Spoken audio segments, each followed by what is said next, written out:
Hello everyone. We'll start by setting up proper motivation, which consists of three parts: refuge field, bodhicitta field, and the purpose of this class. For refuge field, visualize Buddha Shakyamuni, His Holiness the 14th Dalai Lama, Arya Avalokiteshvara, Arya Manjushri, Arya Vajrapani, Arya Maitreya, Arya Tara, and all other enlightened beings who are the source of inspiration for you to attain the state of fearlessness and ultimate happiness for yourself and for all dear Mother Sentient beings. Please remember how to visualize them, as they are your very loving parents, looking upon you with immense kindness, as a mother looks upon her only child.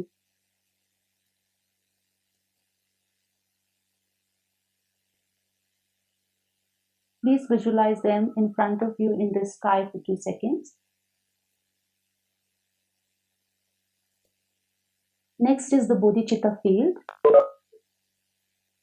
For that, visualize your two kind parents sitting on either side of you, your mother on the left and your father on the right. And you are accompanied by all dear Mother Sentient beings of the 6 realms, living none aside.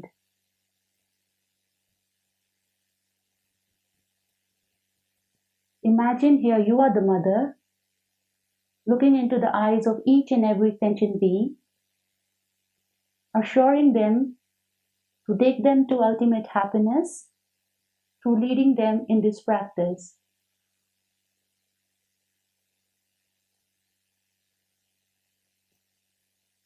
Next is the purpose of this class, which is to manifest the Buddha nature, the ultimate source of happiness, which is temporarily obscured by the 2 mental defilements, the gross afflictive obscurations, consisting of afflictions, contaminated actions, and their corresponding active imprints, and the subtle cognitive obscurations, which are the inactive imprints of the afflictions and contaminated actions.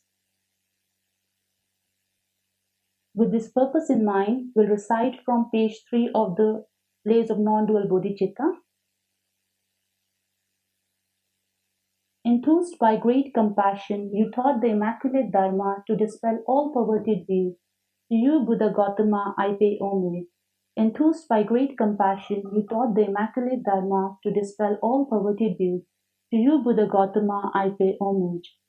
Enthused by great compassion, you taught the Immaculate Dharma to dispel all perverted views. To you, the Buddha Gautama, I pay homage. Sangye chodang sogi chonam la chanchu pardo tagni kyapsu che dage jinso gipe tsoknam ki jola penche sangye drupal sho. Sangye chodang sogi chonam la chanchu pardo tagni kyapsu che dage jinso gipe tsoknam ki jola penche sangye drupal sho. Sangye chodang sogi chonam la chanchu pardo tagni kyapsu che Rage jinso gipe tsuknamki, dola penche sange duper sho. I go for refuge until I am enlightened to the Buddha, the Dharma, and the Sangha. By my accumulations of the practice of giving and so forth, may I become Buddha to benefit all sentient beings. I go for refuge until I am enlightened to the Buddha, the Dharma, and the Sangha. By my accumulations of the practice of giving and so forth, may I become Buddha to benefit all sentient beings. I go for refuge until I am enlightened to the Buddha, the Dharma, and the Sangha. By my accumulations of the practice of giving and so forth, may I become Buddha to benefit all sentient beings. In dependent origination, there is no ceasing, no arising, no annihilation, no permanence, no coming, no going, no separateness, and no sameness. I prostrate to the consummate Buddha, the supreme among all teachers, the one who taught this peace, which is freed of elaboration. I prostrate to the mother of the hearers, the Bodhisattvas and the Buddhas, who through the knowledge of all leads hearers seeking pacification to complete peace, who through the knowledge of paths causes those healthy migrators to achieve the aims of the world, and who through the possession of omniscience helps subduers expound a variety of teachings. the one who has transformed into the reliable guide, motivated by altruism to benefit sentient beings, the teacher, Sugata, and protector, to you I make prostration, the one who has eliminated the web of conceptualization and is endowed with the divine bodies of the vast and the profound, who eternally shines forth the forever noble light rays, to you, the Buddha, I make prostration. Inspired by wisdom and compassion, today in the Buddha's presence, I generate the mind of full awakening for the benefit of all sentient beings. Next is the dependent origination mantra. We'll recite it 3 times together. ॐ हि धर्मा हेतु प्रभव हेतुं तेषां तथागतो यवतत् तेषां च यो निरोध एवं वादिमहाश्रमणये स्वाहा ॐ ये धर्मा हेतु प्रभव हेतुं तेषां तथागतो यवतत् तेषां च यो निरोध एवं वादिमहाश्रमणये स्वाहा ॐ ये धर्मा हेतु प्रभव हेतुं तेषां तथागतो यवतत् तेषां च यो निरोध एवं वादिमहाश्रमणये स्वाहा. Meaning of the mantra: all phenomena arise from causes. The causes are taught by the Tathagata. The cessation of the causes as well is taught by the great seer. Profound, peaceful, elaboration-free, clear light and non-composite, such is the nectar-light dharma I have discovered. Finding no one to fathom this teaching, in silence I will retire into the woods. Beyond utterance, thought, and expression is the perfection of wisdom, which is unborn, unceased, and has the nature of space. It is the object of apprehension of self-realized wisdom. To you, the mother of the Buddhas of the 3 times, I pay obeisance. All composite things are impermanent. All contaminated things are of nature of suffering. All phenomena are of the nature of emptiness and selflessness. Transcending sorrow is peace. The Guru is the Buddha, the Guru is the Dharma. Likewise, the Guru is the Sangha. The Guru is the source of everything wholesome. I go for refuge in the Guru. By the sound of the vibrant drum of Dharma, you can liberate all beings of miseries. I beseech you to kindly remain and give teachings until the end of the expanse of billions of aeons. The Buddha does not wash the negativities of the beings, nor does he remove their miseries by his hands. His spiritual realizations are not transferred to them. It is by teaching the truth of suchness that beings are liberated. With folded hands, I beseech the Buddhas of all directions to shine the light of Dharma for all bewildered in misery's gloom. If you are attached to this life, you are not a spiritual practitioner. If you are attached to samsara, you have no renunciation. If you are attached to your own self-interest, you have no bodhicitta. If there is grasping, you do not have the view. We'll turn to page 14. Praise to Shakyamuni Buddha.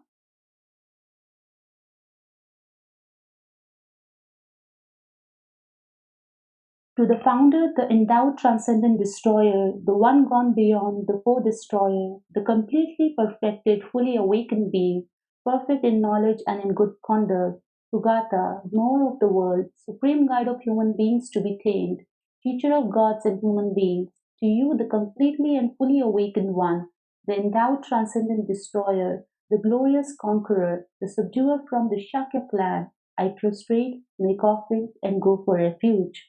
When, O supreme amongst humans, you were born on this earth, you paced out 7 strides, then said, I am supreme in this world.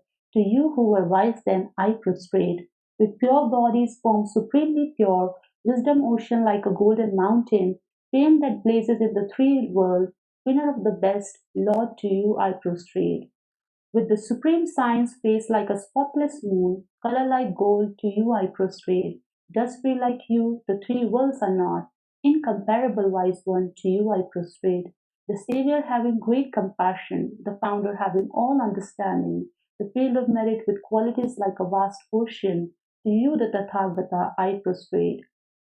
The purity that frees one from attachment, the virtue that frees one from the lower realms, the one path, the sublime pure reality, to the dharma that pacifies, I prostrate. Those who are liberated and also show the path to liberation, the holy field qualified with realization, who are devoted to the moral precept, to you, the Sangha, I prostrate. Do not commit any non-virtuous actions, perform only perfect virtuous actions. Subdue your mind thoroughly, this is the teaching of the Buddha, a star, a visual aberration, a flame of a lamp, an illusion, a drop of dew or a bubble, a dream, a flash of lightning, a cloud. See conditioned things as such. Through these merits may sentient beings attain the rank of all-seeing, subdue the four of falls, and be delivered from samsara's ocean, perturbed by the waves of aging, sickness, and death. Please turn to page 31, Heart Sutra Mantra. We'll recite 7 times together.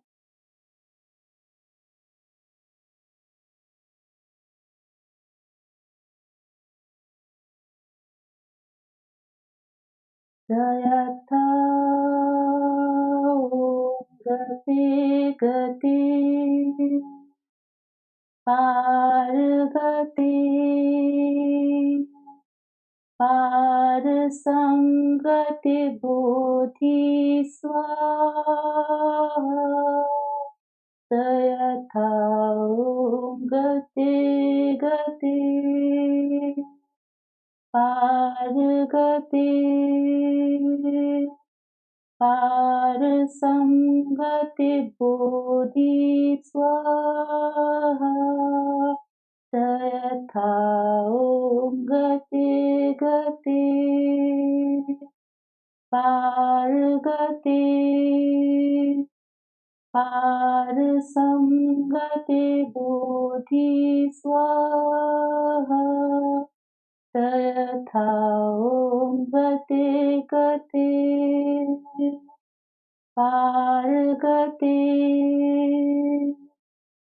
Parasangati Bodhi Swaha Tayatha Om Gati Gati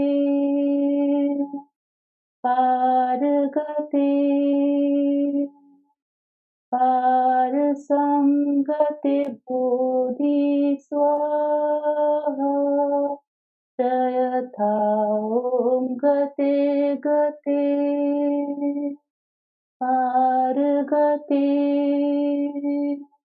Parasangati Bodhi Swaha Jayatha Om Gati Gati Pargati Parasangati Bodhi Swaha. Next is page 35. Sorry. Kishla's and I. Okay. Thank you. We'll stop here.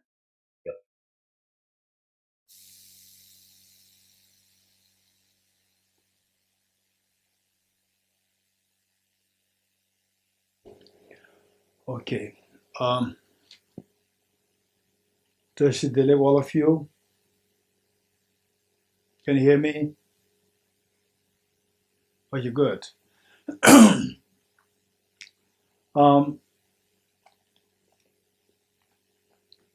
What we studied thus far from the Bodhicitta, then the 5 parts, finally it is not just to accumulate a piece of information, but it is for our transformation, which means that where we, what we were before, what we are today, what we should be tomorrow. So there should be transformation. It's just for that purpose, not really just to accumulate additional information. So for that matter, if you try to think of, first we did the studies on the bodhicitta, how to generate bodhicitta, oftentimes we say the just explain what a bodhicitta is, finish. But here is very different. We explain bodhicitta, then the next question, how to cultivate it. Oftentimes this is missing. How to cultivate it. This is missing. So now in this class, Nalanda Diploma course, we did it pretty in detail of the steps. So the point is that we are expected to practice that. Last time I was very emphatic. It's not just you, including me. I'm teaching all these methods, and if I don't practice myself, then this is the how can we expect people to practice it if I, somebody who is teaching, do not practice myself? So therefore, it is very important for myself to practice while I encourage all of you to practice. And oftentimes in the teachings, because of the lack of time, say in many of the teachings, so the detailed explanation of what are the steps involved to generate bodhicitta, how to boost the bodhicitta, this is all missing. Just explains what a bodhicitta is, what's the benefit of generating bodhicitta, that's it. So this will not help the participants to know how to practice it. So the question is that they say first igniting the aspiration, the desire to practice bodhicitta by indicating the benefits. Then next question, which invariably arises, is that how to make it happen, this question. So the methods were being taught, already done. So after having, let's say that after practicing all these things, and I hope amongst the participants here, and also the participants in the WebEx, and also the online, the other media, like the YouTube, those who are attending this Nalanda Diploma course and Nalanda Master's course as well. I'm sure that some of you are actually putting them to practice, which means that you practice it. It's not for anybody else's good. It is for the good of yourself, for those people who are wise, who can see the future, the faraway future ahead of time. Okay. Then after this, in fact, why I'm saying this is that it's quite encouraging. Like some of the people who attended the bodhicitta retreats. Bodhicitta retreats we conduct for about like the 1 week to 10 days. We conducted in Malaysia, we conducted in Israel, we conducted in France. France we did it twice. And then we conducted in Deer Park, in the close to Dharamsala, several times. And then we conducted in Vajradhatu Center in Pune. We conducted, I think, once in Bangalore as well, Bangalore Center, Chogoswami Center. And I think that's it. Yeah. So, in fact, we conduct in many places within India, several places, and so there the focus is on renunciation, bodhicitta, wisdom of emptiness, and the meditation. So, with this, it was really very encouraging for me to get the feedback from some of the participants that since that retreat, they have been actually doing this practice every day. That's so encouraging. So encouraging. In fact, just I think this morning, there's one the girl who was originally Tibet House staff here, and then now in America, and who created a group, study group, and so they requested me to coordinate or to teach them, guide them into some basic principles of Buddhism. I was doing that for a while, and then the participants, they asked her if what can be what can be what kind of gift can we make to Geshe-la. And then she knows me so well. So what she said, what she told me, that what she told her the participants was that if you practice what he taught, for him that was the greatest of the gifts. And I was so happy to hear what she said. And in fact, if the people don't practice, the people don't practice the bodhicitta, the steps involved, and and particularly, say Nalanda Diploma course, the here I can say that yes, you're in the process of gathering the information. After gathering the information to some extent, particularly towards the end of Nalanda Diploma course, then I would surely expect you to at least practice the bodhicitta, the two methods. And yes, of course, when I hear somebody saying that I've been practicing this for every day, and then once in a while, maybe in emergency cases, you might have, you might not really get time. Otherwise, when I hear people doing these practices, it's extremely the elating. What a joy for me to hear that is indeed the greatest gift for me. Okay, so now the next question is, let's say that with the practice, then you start to feel the benefit. And the one benefit which is going to be very simple that we can get is that what we did in the past, during our younger days, and the past, we must have been a little strict in some cases, little unkind to somebody, or little retaliatory, combating towards somebody who is against you, and so forth.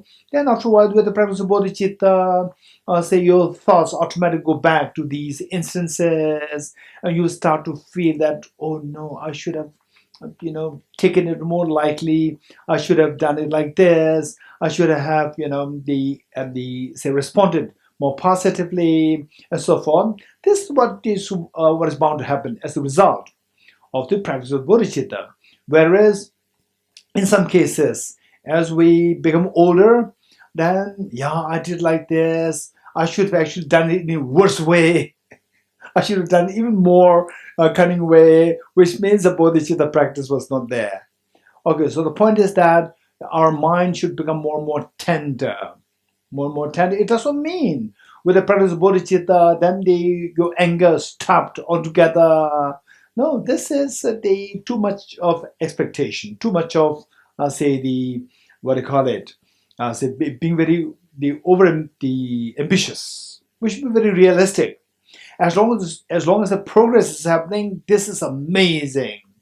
Okay, that you become a kinder person. Say that you gradually start, and then more advanced level of the bodhicitta practice is that gradually you start to feel as though like you are like mother, and all other people who are behaving nastily towards you, and who are behaving so the cruel towards each other, the ruthlessly towards each other. When you see them like small children. Your own the children. They are being unkind towards each other. So for the mother, the mother can see that they are being not kind towards each other, but the mother will not give up. The mother will continue to somehow give love and affection towards them. It's because of the ignorance of the small children. And it's because of the ignorance that by being unkind, the person does not know that by being unkind, the consequence is going to be upon you, that you're going to suffer. This is that the person does not know that. So as you practice more, then you will see the broader picture of the reality. You become a wiser person, wiser in ways of you becoming more compassionate. This is the purpose. And then eventually keep practicing it over time. You can feel that, yes, this is the wisest mind. This is the most beautiful mind. And nothing in this world can really compare with this beautiful minded bodhicitta. You can really feel it. And then you see that everything, every thought related to bodhicitta is so precious, is so precious.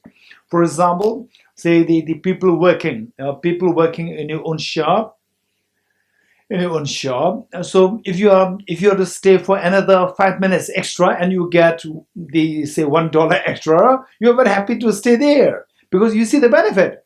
Likewise, with the practice of bodhicitta, you see that anytime you do something good for others, you think something good to others, you say something nice to others, this is bringing so much of benefit to you to quell your self-centered attitude. This is amazing. You feel that this is a direct benefit that I'm getting because of the practice of benefiting others. So others are so kind in ways of giving me the opportunity to practice bodhicitta, to quell, to subdue, to override the self-centered attitude, and then thereby making me happier person. This is amazing practice. Okay, let's say that today we have we got some experience of bodhicitta, some experience, not just intellectual knowledge, beyond the intellectual knowledge, conviction, and experience. Let's say that today we all got some experience of bodhicitta. Then the point is that it would be good that if we can take incorporate the practice of bodhicitta with what is known as undertaking the ceremony of aspirational bodhisattva vow. Undertaking the ceremony of aspirational bodhisattva vow. That would be great if you can incorporate your day-to-day practice with this ceremony. With this ceremony is a very simple ceremony. It does not require the one to take some commitments, to take some vows. No, it's a very simple thing with a tremendous benefit. The inward way is simple is that the maximum commitment that you have is that I will try to be kind towards others. If not, at least I will not harm others to the best you can. And once in a while, anger can arise within you, and you can feel agitated. That's fine. But deep inside, you should not go away from the horizon of this commitment that to the best I can, I will benefit others. If not, I will not harm others. Okay, this much. If you can commit, then you can take this aspiration bodhisattva vow on a daily basis. And how to take it? What's the procedure like? That's very simple. After generating bodhicitta, after the practice of following the systems of bodhicitta, the methods of bodhicitta, when you reach to this point that may I become Buddha for the benefit of all sentient beings, and then at that point you try to quickly transform this bodhicitta into a white moon disk at your heart. White moon disk, a small white moon disk at a heart, and then how to become Buddha by cleansing the mental defilements, by unraveling, by unfolding the bodhicitta within you, by removing the mental dirts. How to remove the mental dirts? By relying on the liberating path. What is the liberating path? It is the wisdom of emptiness. Quickly meditate on the wisdom of emptiness. And then once you get a feel of wisdom of emptiness, transform this wisdom of emptiness into Vajra, a thumb-sized Vajra, and visualize this Vajra on the moon disk of your heart. And then quickly out of compassion, try to multiply this infinite number of times and share one set with your mother at her heart, one set with your father at his heart, and one set with each one of your family members, including the children, and with each and every sentient being, not leaving anyone aside, including everyone, the human beings, the animals, the insects, the spirits, harigus, health beings, and the god and goddesses, every being, and particularly the difficult people. You think of those. So this is what you do. Once you do that, you then say from this book, The Blaze of Non-Dual Bodhicittas, from this book, page number can alter. What I have here is page number 15. There are the 3 stanzas there. Just beside these 3 stanzas, which says, I go for refuge to the triple gem. I confess the negativities individually. I rejoice the virtues of all the pains. I hold the precious Buddha in my heart. Say these 3 times. And then the 2 stanzas, the remaining 2 stanzas from Guide to Bodhisattva's Way of Life, which says, Gurus and Buddhas and Bodhisattvas, please pay heed to me. Just as the previous Buddhas have generated the mind of bodhicitta, and just as they successfully dwelt in the Bodhisattva practices, likewise I will also generate the mind of bodhicitta, and likewise I will also engage in the Bodhisattva practices. Say this 3 times. Okay. So then visualize that all the Buddhas, Bodhisattvas, they are so happy, they are so proud, happy to see that. What are you doing? That you are taking the aspiration Bodhisattva vow. And then imagine that the Vajra moon at the hearts of all the Buddhas, Bodhisattvas, they multiply out of the tremendous joy that they feel towards you having taken the aspiration Bodhisattva vow. And the Vajra moon of all the Buddhas, Bodhisattvas, they like rain shower. They descend to merge with the one that you visualize in your heart, thereby becoming non-dual, blessed and stabilized. Likewise, like rain shower, they descend the same way to merge with the one that you visualize the heart of your mother, father, and all the sentient beings, everyone. And if you can do this, say like people who are ill, who passed away. For example, today, this morning, I heard in one hospital. Of course, in the hospitals, many die. But today, this one from a particular hospital, there 3 people died. I got this information, and then one of my friends, the grandfather, also died this morning around like the same time. And then the one is one of my friends in a very critical stage. So and people who are sick.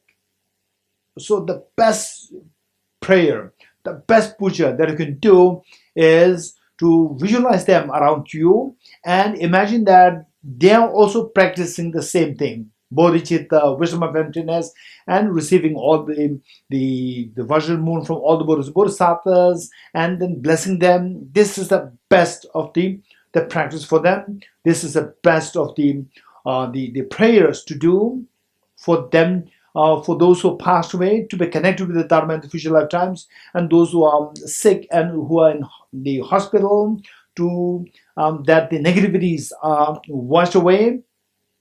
Negativities in the form of negative karmas, afflictions, self-grasp, ignorance, self-centered attitude, they're all washed away, and that they heal, and then they come back healthy. So this is the best practice that we can do for them. Okay, so this is what we do, and then you can end with the dedication prayer. So this is what is known as the undertaking the ceremony of the aspirational Bodhisattva vow. Okay, this would be wonderful if you can do it on a daily basis, and I try to do on a daily basis. So this would be, in fact, if you say that this is what you're doing, if you meet your teachers, like for example, His Holiness the Dalai Lama and so forth, if you say that this is what I'm doing, they will be so happy, they will be elated. I would say that what your report of this would make their day. They will really feel that, wow, today I'm hearing something very different. Otherwise, always people ask for blessings, what kind of puja, blessings. But today I'm hearing something who is coming up with the essence of all the teachings of the Buddha. It's amazing. Instantly, they could feel that, like His Holiness the Dalai Lama and the great teachers who really know the real Dharma, they'll be so elated to see that this is what you are, this is the greatest gift. Out of the many gifts that they're receiving, this would be the greatest gift for the sensible and the wise and the compassionate and the learned, experienced teachers. So this is how we should be doing. Then the next question is that in this, the 2 verses which we said from Bodhisattva Shantidev's text pertaining to your taking the aspiration Bodhisattva vow, you said that just as the previous Buddhas have generated the mind of bodhicitta, and just as they that delve in the Bodhisattva practices, I will also generate the mind of bodhicitta, and likewise I will also engage in the Bodhisattva practices. Okay, what kind of Bodhisattva practices that you are going to engage in? This is the question. Because you made a promise that just as previous Buddhas have generated mind of bodhicitta, okay, you have already generated the bodhicitta the way the previous Buddhas have generated.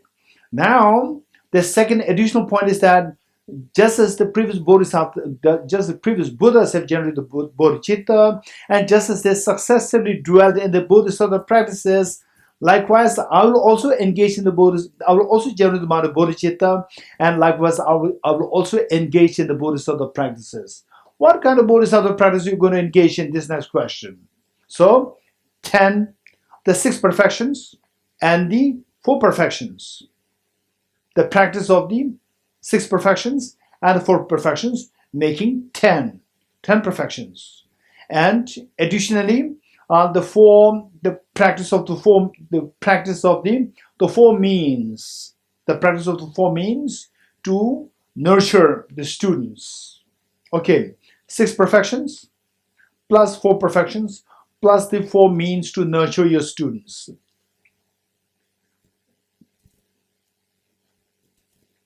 Okay, so what are the 6 perfections? And of course, I can see that there are some of the students from the Nalanda Master's course and from the Nalanda Diploma course batch 1. Yeah, I can see that. You know that this is so important. What are the 6 perfections? What are the 4 perfections? And what are the 4 means to nurture your disciples? Disciples meaning that when you come across, say, seeing that the bodhicitta, the wisdom of emptiness, these are 2 the most precious the gifts for the beings. So how can I share this with other beings? For that matter, you have to be very skilled. So the 4 means are taught there. Okay. So today we're going to do I'm sure you are getting some sense. First the bodhicitta, then the next one is the once having generated bodhicitta, then what? Then how do I proceed? The 5 paths. The 5 paths. Once you see the blueprint, it doesn't mean that we've already reached the gade para sangvade bodhiswaha, but we have seen the blueprint. Having seen the blueprint, okay, now I have to actually construct these 5 paths. I have to actually construct. How to construct this? So that is what is said in this the 2 verses, and of course these 2 are just samples from the Bodhisattva Shantidevas guided Bodhisattva way of life. These are just samples, and the one given by Arya Sangha, the verses by the passages by Arya Sangha, they're also very powerful, and what we are using here is from Bodhisattva Shantideva's text. This is also very powerful. So from there you can get an idea as to how to tread on the path to make sure that this blueprint that I've seen of the 5 paths to make it real, to materialize that. How to make it real? So there's a mention of the 6 perfections, 4 perfections, and then the 4 means together to nurture your the disciples on the path. Okay. So from this we see the connection. The bodhicitta, then the blueprints, and then your aspirations, the aspiration bodhisattva vow. With a vow, you commit yourself that I will engage in the bodhisattva practices. What are the bodhisattva practices? Okay, these are the questions. So, first the 6 perfections. And of course, these are in great detail as to what constitutes the 6 perfections. Why 6 perfections? And so forth. All these questions are in great detail explained in the ornament of Sutra Alankara by Arya Maitreya. Arya Maitreya has his 5 treatises, 5 texts by Arya Maitreya, one of which is Sutra Alankara. So the most detailed version is Abhisamaya Alankara, which we are going to study, which we are to study under Narendra Master's course, Abhisamaya Alankara, which in the monastic universities like Sera, Devung, Gandhin, they spend like 7 years to study this text. It's a very condensed text. It's not a big text. It's a short text, but the commentaries are huge. It's so condensed that in the monastic universities, you study this for like 7 years, 7, 8 years. Whereas in some other monasteries, they study this for like 1 year, 6 months, 9 months, and so forth. But in the monastic universities, big ones like Sera, Devung, Gandhin, they study this for about minimum like 7, 8 years. Okay, so this is one part. And then Sutra Alankara. Sutra Alankara is also by Arya Maitreya. So there you can see the Bodhisattva's paths like the 6 perfections, so forth, in great detail. You find explained there. Okay, so what we're doing here is like the summary, the overview of this, and that it becomes easy for us to engage in the practice. Okay. 6 perfections. First, we have the 6 perfections, then the 4 perfections, then the 4 means. Again, the overall picture is that 6 perfections on it. Okay.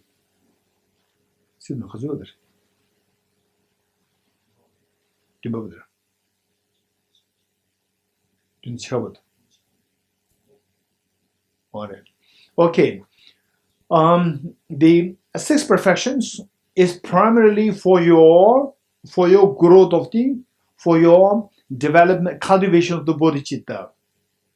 The 6 perfections is particularly for your cultivation of the bodhicitta and to strengthen your bodhicitta, to grow yourself. In other words, to grow yourself. We should become very strong in order to help others.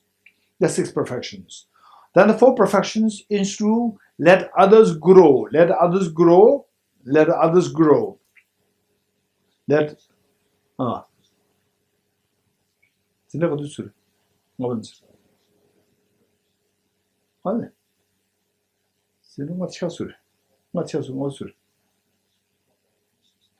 Okay.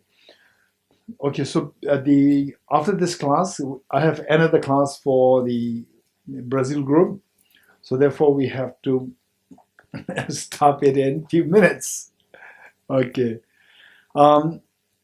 So the 6 perfections is particularly for one's own growth in the Mahayana path. And then the 4 perfections primarily to help others. Help others.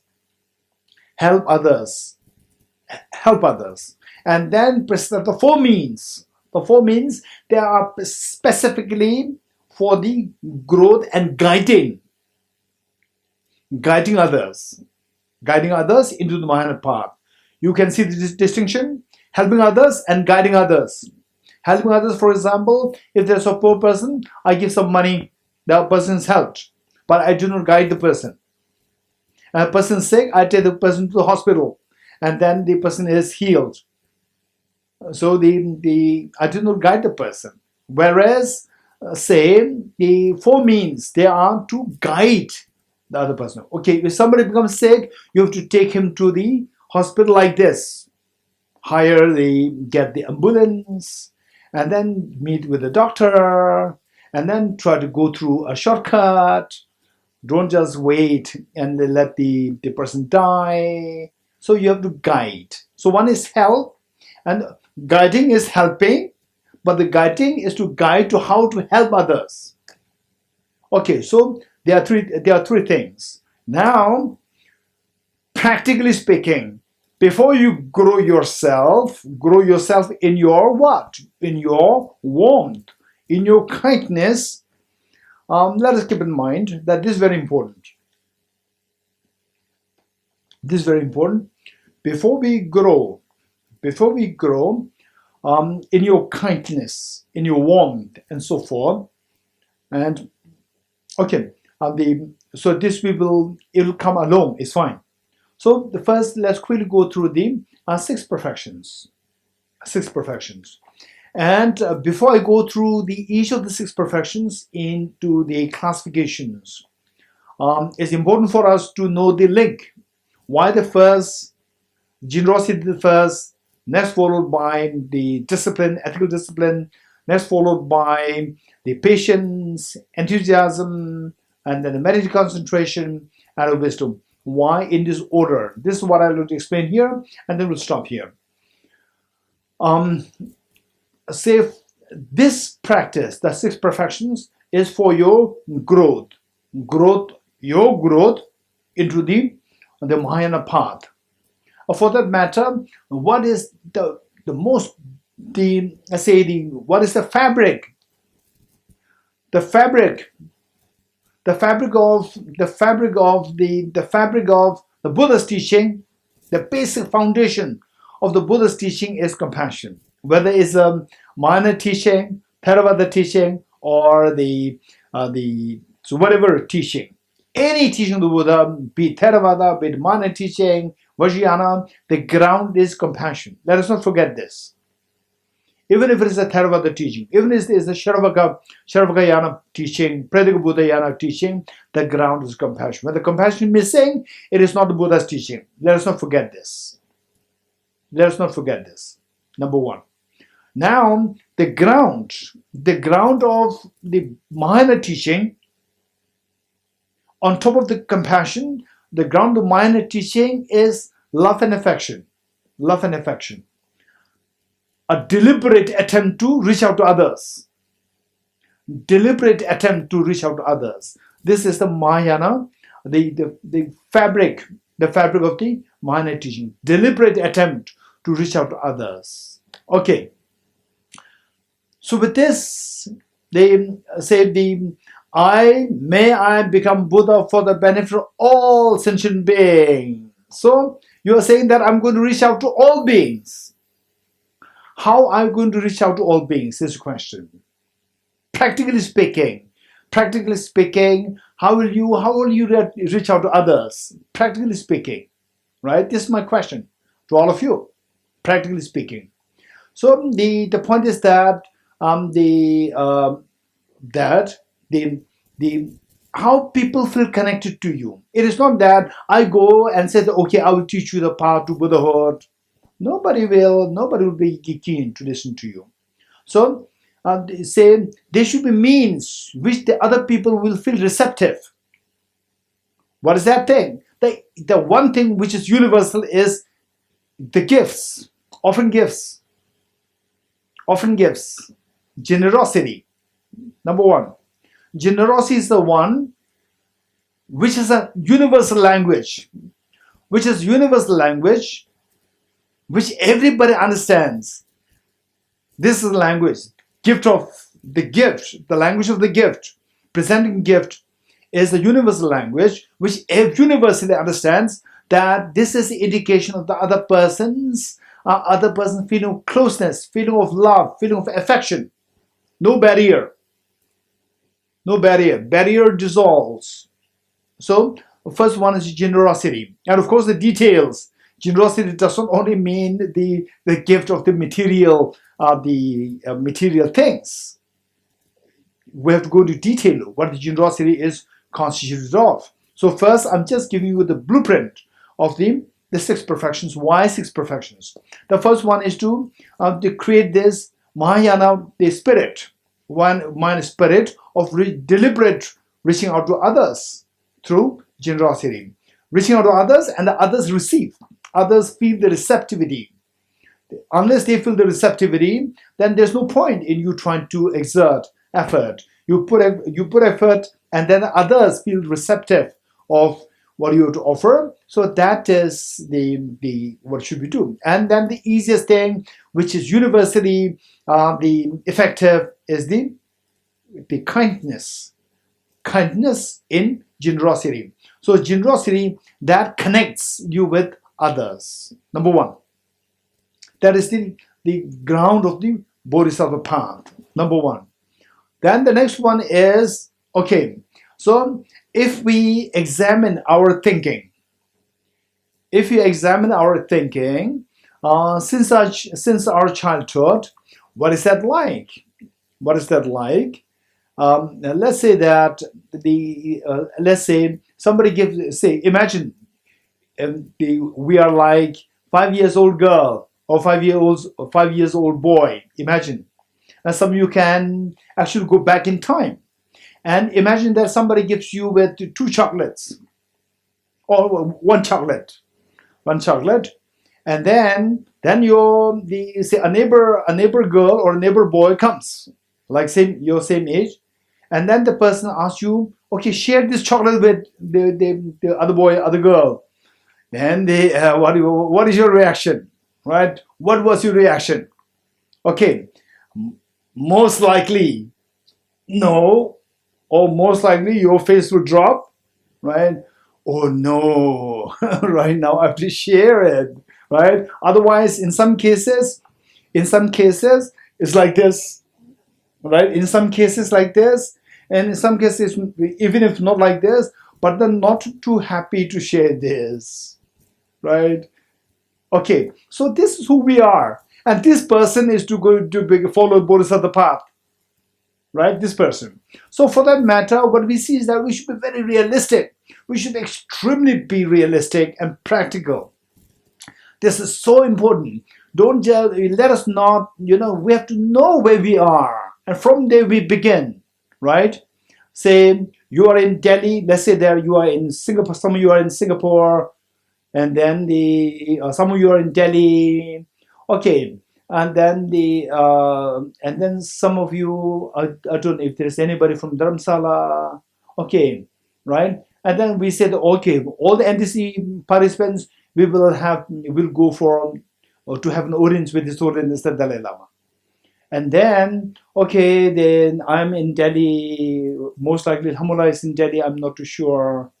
Okay, is there anybody from Delhi? Okay, Kunjabla is in Delhi. Not Delhi. He's in Dehradun. Okay, let's say that the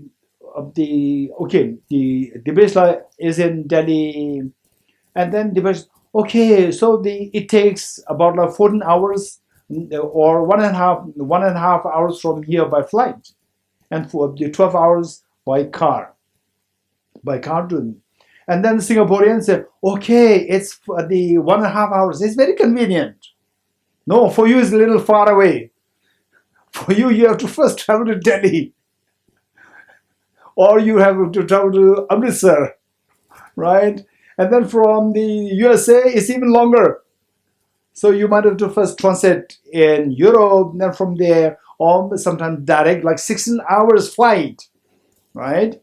So we should be very realistic. The point is that we don't just say, oh, Bodhisattva path, and then don't go into the trance of becoming a Bodhisattva, right?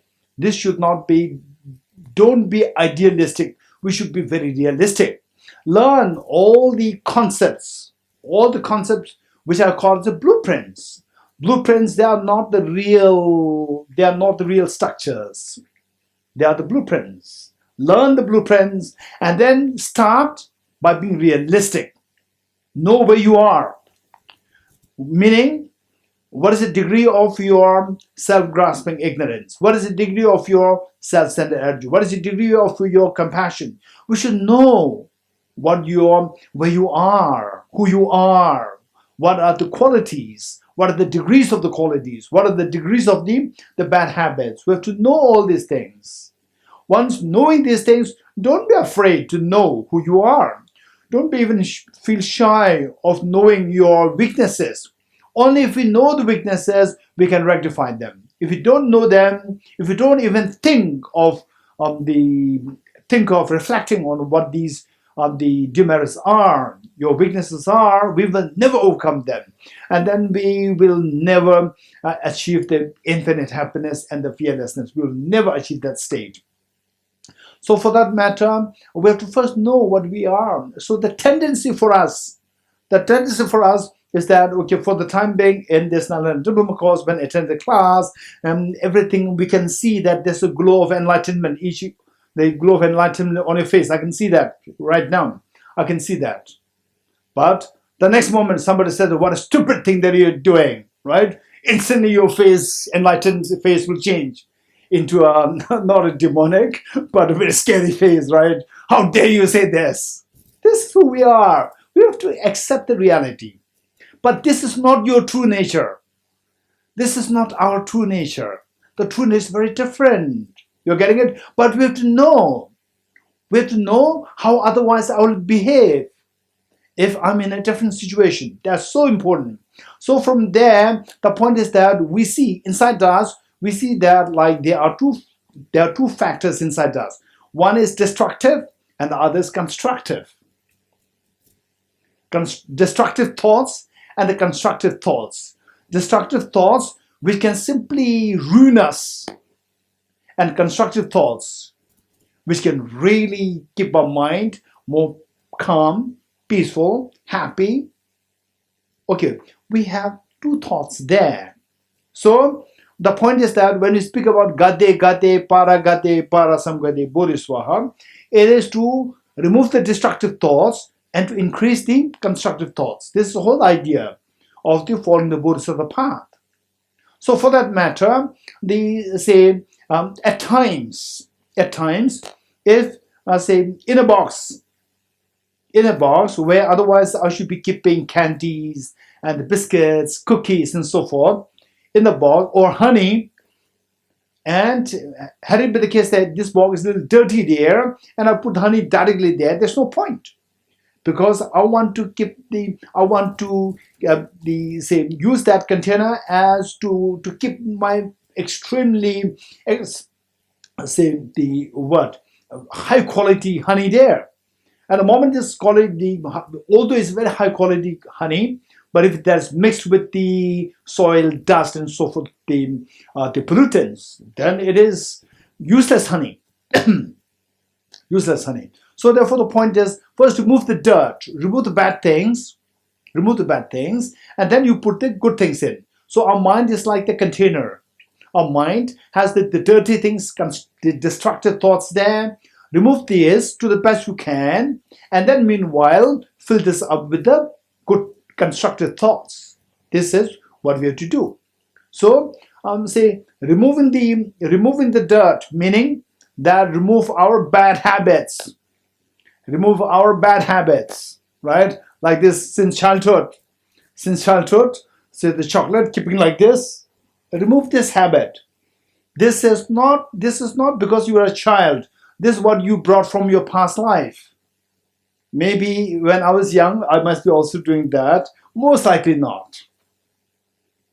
From what I heard from the elders, when they described when I was very young, they would say that, okay, this is a different story. So the point is that if this is a habit, it doesn't matter. Know this habit, it doesn't matter. This can be changed. This is not your true nature. This can be changed. So the point is that the first, try to remove the bad habits to the best you can, and then to increase the good qualities. That is number two. The first one, remove the bad habits. This is okay. Imagine a train. Imagine a train. Sometimes even the aeroplanes, they what's the English word? They overshoot. They overshoot the runway, right? They overshoot the runway and then they go to the towns. Okay, so if there is a danger, okay, let's say the heavy trains, they say that somehow it is going the wrong direction, dead end, and then falling off the cliff. And actually it should be going the opposite direction. But by some mistakes, the train driver is taking the train on the wrong side, and that too very fast. For example, like when you do this as a child, when you do this, somebody says, what a stupid thing that you're doing. What is your reaction? What is your reaction? Should you call Dibeshla? Dibeshla, somebody is telling me you're a stupid person. Should I become angry? And then you meditate in anger. Do you do that? Or is spontaneous? Is spontaneous. So this is how our mind is, the train of our mind is going towards a dead end so fast, of high quality, right? Our negative thoughts of high quality, very spontaneous, high quality, going in the wrong direction. So what should we do? First, actually this train is to be taken to the other side, towards the virtue, towards enlightenment, towards Buddhahood, but then it's going towards the dead end. Dead end, towards the wrong direction. What should we do? Should we take it directly to the Buddhahood, or should we first stop it? First stop it from going to the wrong direction. So going to the wrong direction is towards the bad habits. First, try to stop the bad habits. Physical, verbal, and mental bad habits. We have to stop them. Okay, stopping the bad habits is known as the practice of discipline. Number 2, generosity. Number 2 is discipline. Discipline is stopping the bad habits. Bad habits of what? Bad habits of harming others. Bad habits in harming others. So we have to stop. It's not that easy because the train is going such an acceleration towards the wrong direction. Bad habits, we have to stop it. So when you stop it, it's not easy. So trying to stop this is like stopping the negativities, stopping the physical, verbal, and mental negativities. That is known as the practice of Shila, of the practice of the discipline. Number 2. So that is the stopping to harm others, physically, verbally, primarily physically and verbally. Harming others primarily physically and verbally. This is the number 2 discipline. Okay, we'll stop here now. We'll stop here at the next class in 20 minutes. Okay, we will do a quick dedication prayer on page 50, page 52. Page 52 of this. It doesn't matter. I will read it and we will all just reflect on the meanings. Quick dedication prayer. I dedicate the merit thus gathered towards the realization of the deeds and the prayers of Buddhas and Bodhisattvas of the 3 times, and to the upholding of the doctrine of scripture and insight. May I, in all lives, through the force of this merit, never separate from the 4 wheels of the Mahayana vehicle, and accomplish all the stages of the path: renunciation, bodhicitta, perfect way, and the 2 stages. From my 2 collections, vast space that I've amassed from working with effort at this practice for a great length of time, may I become the chief living Buddha for all those whose minds, wisdom eyes blinded by ignorance. Yata Om Gate Gate Paragate Parasamgate Bodhisvatyatha Om Gate Gate Paragate Parasamgate Bodhisvatyatha Om Gate Gate Paragate Parasamgate Bodhisvaha.